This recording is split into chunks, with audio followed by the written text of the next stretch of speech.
Blanche Streb, vous Bonjour. êtes l'invitée d'Aletheia de la semaine. Merci d'avoir accepté cette invitation. Je rappelle que vous êtes docteur en pharmacie et que vous êtes également directrice de la formation et de la recherche à Alliance Vita. Et vous publiez depuis le 23 octobre Éclat de vie aux éditions Emmanuel. C'est un ouvrage dans lequel vous nous donnez le témoignage très haletant et extrêmement sincère des 5 années qui ont bouleversé votre vie. Alors nous sommes à l'été 2007 et vous accouchez de votre premier enfant. C'est un accouchement difficile qu'il a fallu déclencher plus tôt que prévu. Et puis surtout 2 semaines après l'accouchement, vous êtes opéré sous anesthésie générale. Les médecins vous enlèvent un morceau de placenta. Les douleurs au ventre persistent malgré l'opération, vos règles ne reviennent pas et vous finissez par comprendre que vous êtes atteinte d'une grave erreur médicale, vous êtes atteinte du syndrome d'Asherman. Avez-vous tout de suite réalisé la gravité de la situation? Non, pas du tout. J'ai mis des mois à comprendre qu'il y avait un souci. Effectivement, il y a eu plusieurs erreurs successives. D'abord, une erreur de diagnostic qui a pensé qu'un peu de placenta avait été oublié après l'accouchement. Mais au final, c'était une erreur. Moi, je suis rentrée chez moi après cette intervention en m'entendant dire que tout va bien, au revoir, et voilà, et à jamais. Et finalement, je souffrais, voilà, j'ai commencé à comprendre qu'il y avait un souci. Donc, j'ai reconsulté où j'avais accouché et où j'avais eu cette intervention.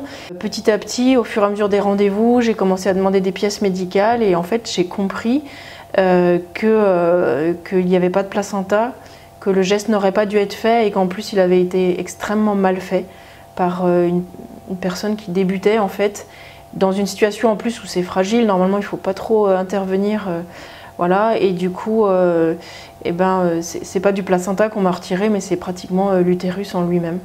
Et vous comprenez alors que votre fertilité est compromise.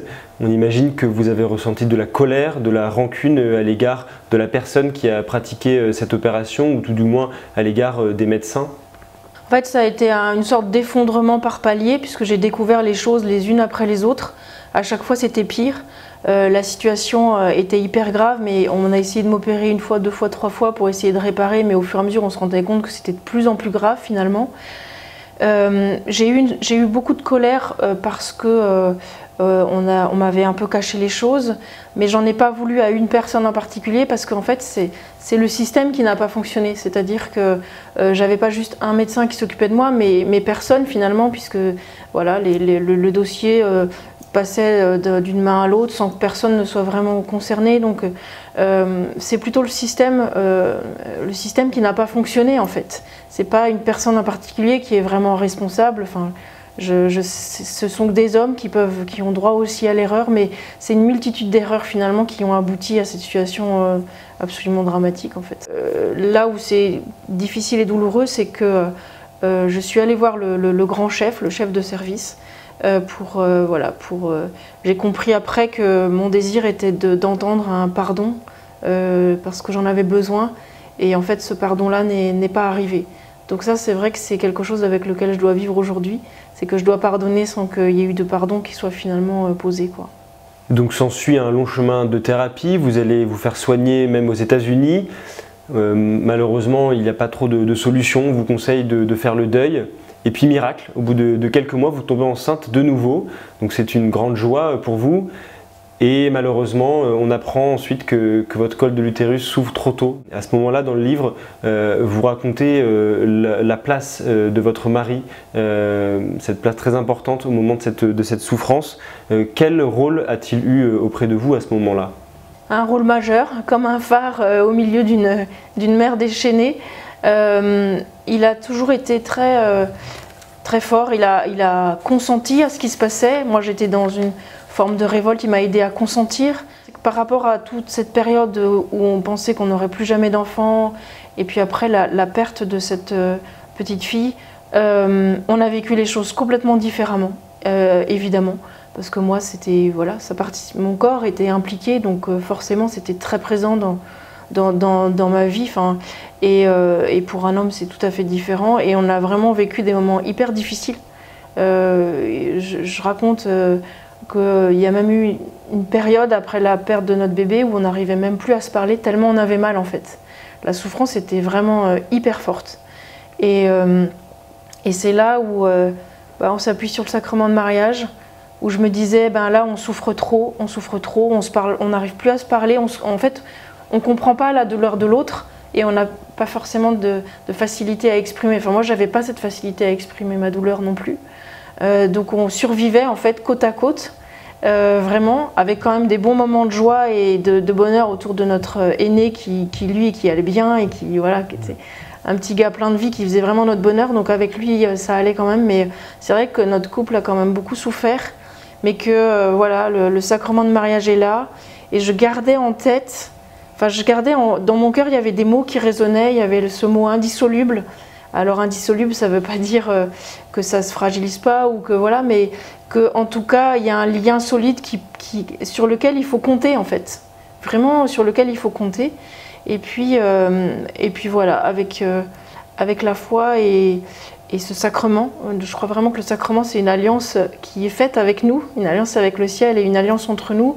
Ça ne pouvait pas craquer, quoi. Il n'y avait aucune raison de craquer, il fallait juste attendre que ça aille mieux. C'est ce que je me disais un jour tout pourrait aller mieux, un jour on pourrait revivre normalement, rigoler normalement, repartager normalement, et effectivement c'est ce qui s'est passé petit à petit.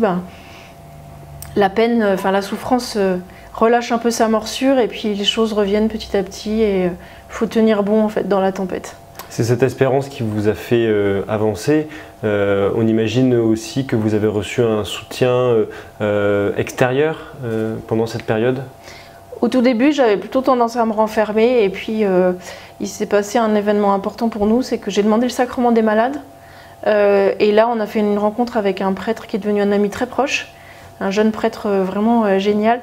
Et il nous a emmenés à Rome, on est parti avec un groupe de jeunes, on s'est fait des nouvelles amitiés autour finalement de l'épreuve, puisqu'elle était la raison de ce pèlerinage. Donc il y a tout ce groupe de jeunes qui allait hyper bien, qui s'est soudé un peu aussi avec notre petit garçon qui est devenu la mascotte de l'aventure. Et puis on a ce beau cadeau du Saint-Père Benoît XVI qui a embrassé et béni notre fils pendant cet événement. Donc on a reçu une énorme consolation. Enfin, j'ai intitulé Lumineuse Pentecôte parce qu'il y a vraiment eu plein de lumière en fait, autour de l'amitié, autour de la foi, autour de l'Esprit Saint aussi, c'était la Pentecôte, et ça nous a remis dans la vie. Et là, on s'est dit, en fait, il faut se faire aider. En fait, on peut s'aider les uns les autres, on peut s'aimer les uns les autres, on peut aussi s'aider les uns les autres.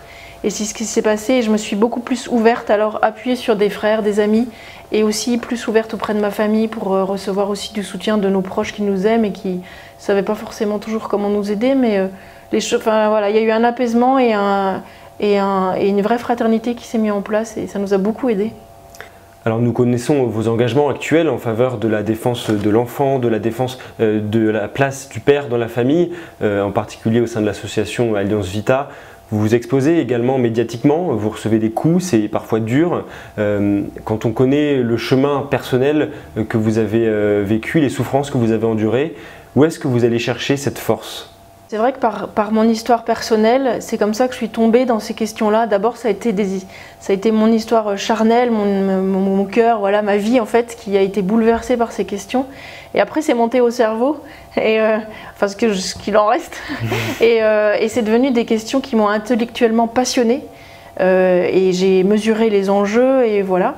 Et c'est comme ça qu'au bout de quelques années, la Providence s'est bien occupée de moi et m'a mis sur le chemin de Alliance Vita, là où je travaille maintenant, avec beaucoup de bonheur. Du coup, je me retrouve parfois exposée à partager ces sujets, parce que je les travaille en profondeur, de manière scientifique aussi, comme pharmacien.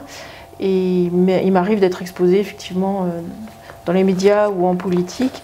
Et ce qui m'anime, c'est d'abord, j'essaye d'avoir une certaine paix intérieure quand même. J'ai des phrases qui me guident, par exemple le pape François qui nous exhorte à ne pas faire d'éthique sans bonté. Et puis on a l'évangile de la vie au cœur de notre réflexion et de notre engagement, avec cette magnifique prière de Jean-Paul II qui nous demande d'annoncer avec fermeté et avec amour la bonne nouvelle de la vie, pour construire avec tous les hommes de bonne volonté la civilisation de l'amour.